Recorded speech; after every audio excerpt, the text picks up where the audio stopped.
Welcome to the Business Building Blocks podcast, where we talk about the struggles and celebrations that leaders and entrepreneurs experience on their journey to success. I'm your host, Kristina, and I'm passionate about helping you achieve massive amounts of success at work and at home. We'll talk about all things people and organizational wellness, share relatable stories, and feature insightful guests because quality people and processes are at the heart of every success story. Ready to learn, grow, and have fun? Let's dive in.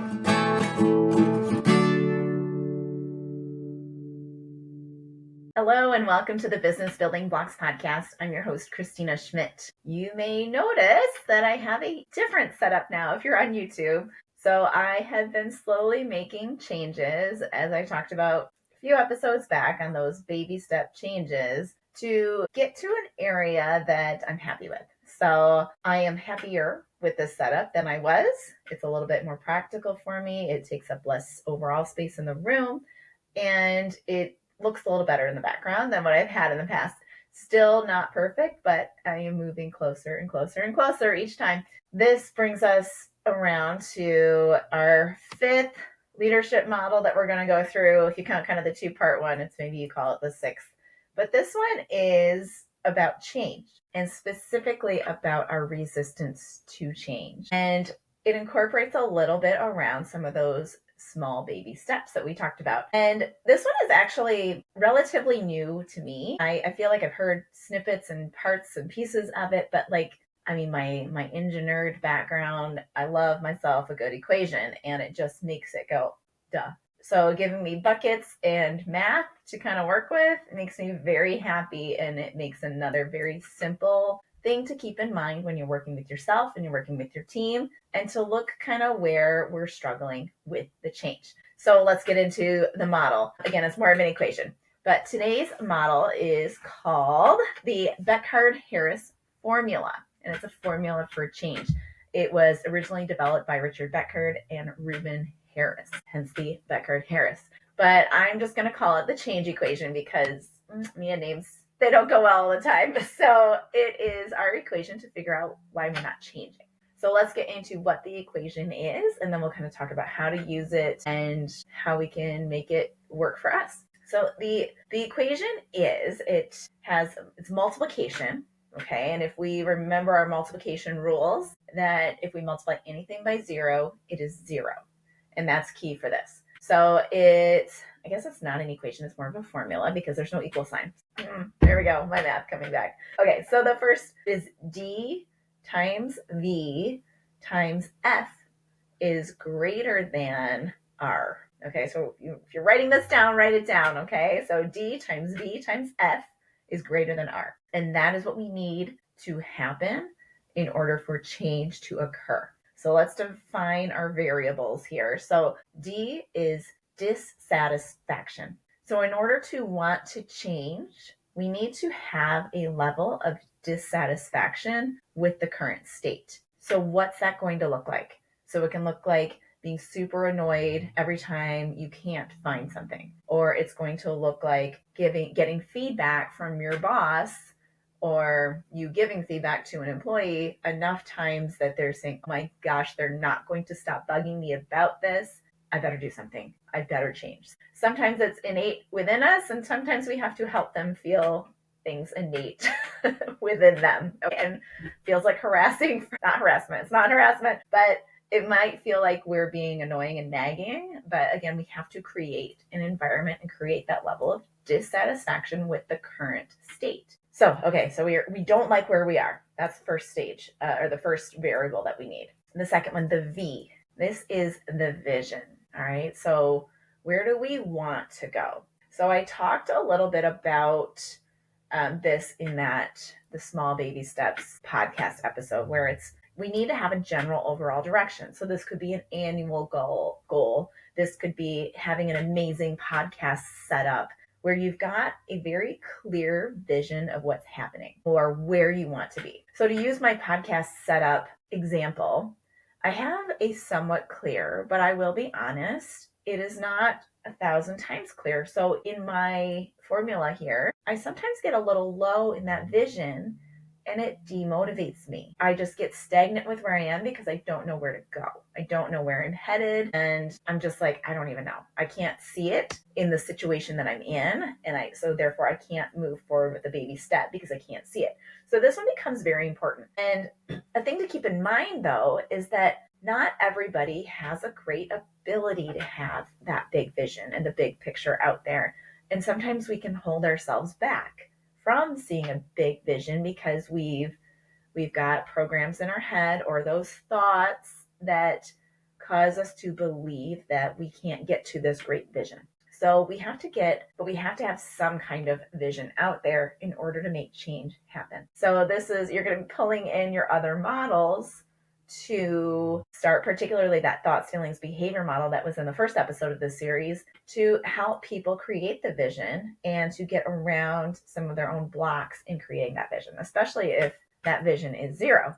If the vision is low, you still want to clarify it some more. Sometimes being able to go see the space that you're going to be having the setup in can help get a good visual for it as well. Whatever you can do to get that V off of 0 is huge. And the third letter, this one I struggle with personally on a lot of things, is the first steps. If you might be dissatisfied, you might have a huge vision, but if you can't see where to start or what the next logical step is, then you're not going to move because it's just going to feel like this lofty concept, this idea that you're never going to get to and you can't see there from here. So all of this, when you multiply them together, must be greater than the R, which is resistance. Okay, let's talk about resistance for a minute.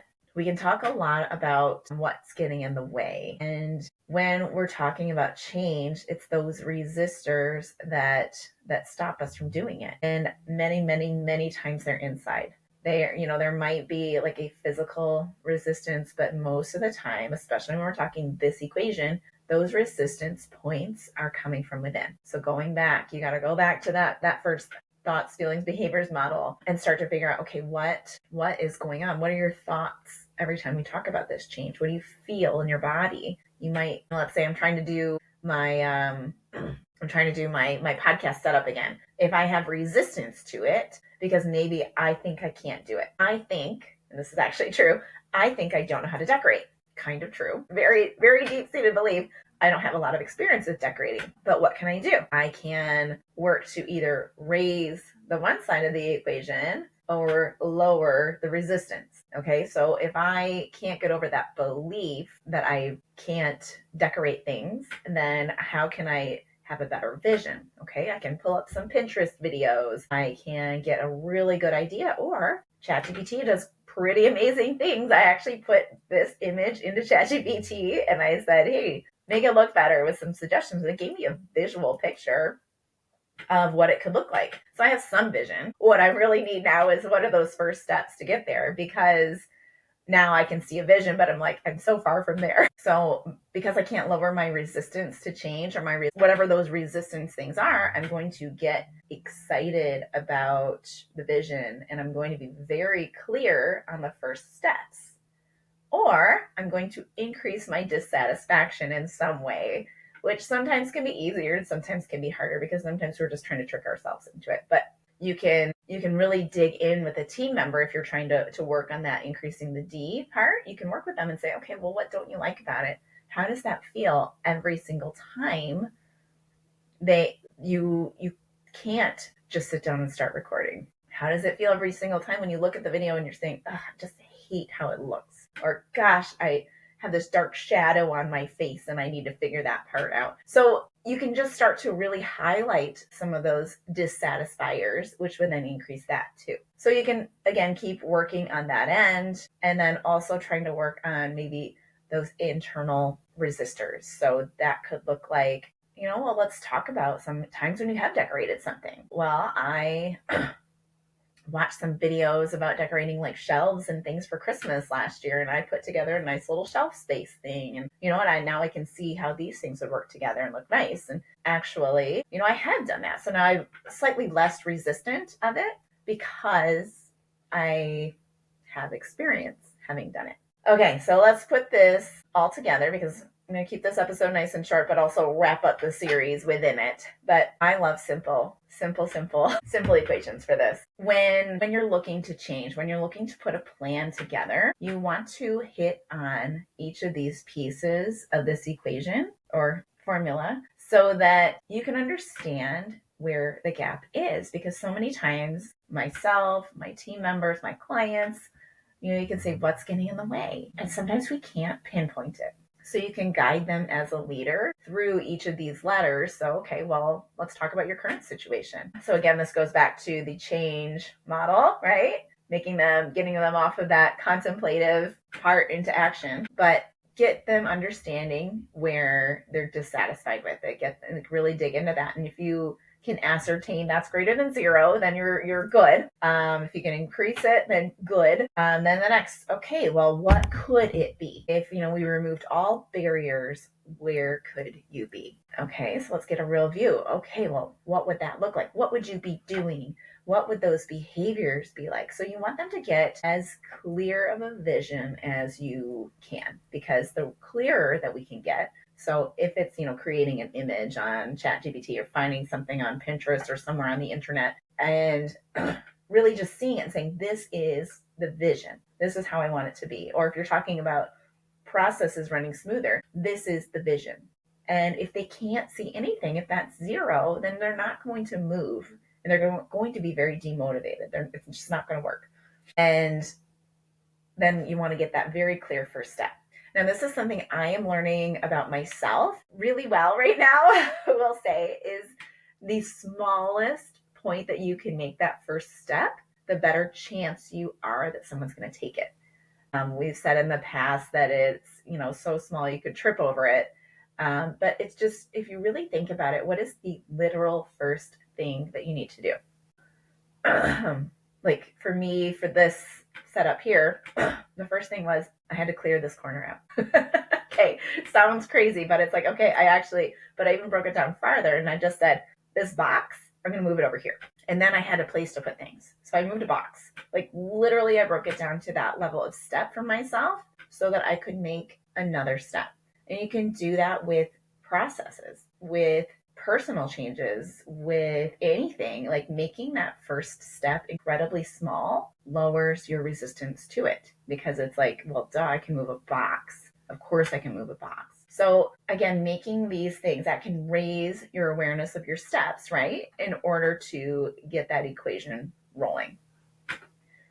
All right. So as you're working with your team, when you can keep these things in mind, so you're keeping in mind that our thoughts get in our way. Sometimes we have feelings that come up like that nervousness, anxiousness.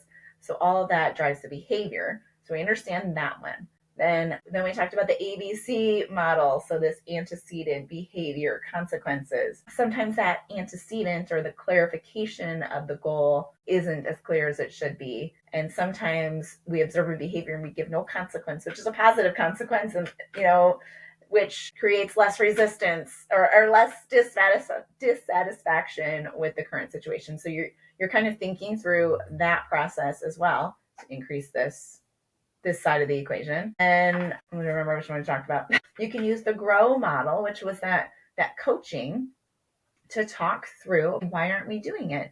And some of your questions, if you utilize the GROW model, you can follow the DVF sort of questioning. So you can say, well, how dissatisfied you are, and sort of kind of get through that questioning. And then you can say, well, what's your vision for it? What are you really feeling about it? And then you can start saying, okay, well, what would be the first steps? And so you can use that questioning, that GROW model as a guide for how you can question and dig and really find the root cause. And then you can say, okay, well, if we did this, would you be able to do it right? Would you be able to do the change? Awesome. And then putting all of that in with the stages of change, knowing that you're going to have to go through that pre-contemplation, getting it like before when they don't know what they don't know, moving them into contemplation, and then all the way around that lovely little curve, all the way to maintenance mode. So again, this equation applies into that whole model as well, because they're going to have these feelings inside of them, or they're going to have to keep on moving forward. And being aware of where they are in this equation can help get through some of that. All right. If you enjoyed this model series, please share it with a friend. We'll create a playlist on YouTube so that you can just go and listen to the whole thing. And we'll probably slide our delegation model in there as well. But you can really start to take I like to say, an objective view to how you can help yourself and help others change. Because so many times we just say, I don't know why I can't do it. I just can't. I'm wired this way. Or I've said this one before, it's my MO. I just tend to fall apart here. Okay, well, why? Why? What is it? Can we pinpoint it? Is it too much resistance? Is it not enough dissatisfaction? Is it some thought that we have that's gotten in our way? Or is it that we don't even know where to start? So if we can just figure it out, then our solution becomes that much simpler, and we can help more people. We can get the results that we want, and we can have happy, productive teams. If you enjoyed the episode and the series, please like it, share it with a friend, leave a review or comments on the YouTube video, and I will see you on the next episode of the Business Building Blocks podcast. Thanks for tuning in to the Business Building Blocks podcast. If you enjoyed this episode, make sure to subscribe so you don't miss what's next. If you found value in our conversation, please leave a quick review, like, or share. It helps us reach more amazing listeners like you. For more resources and insights, visit KristinaSchmitt.ca, where you can find tools and support to empower your leadership journey. Thanks again for listening, and we'll see you in the next episode.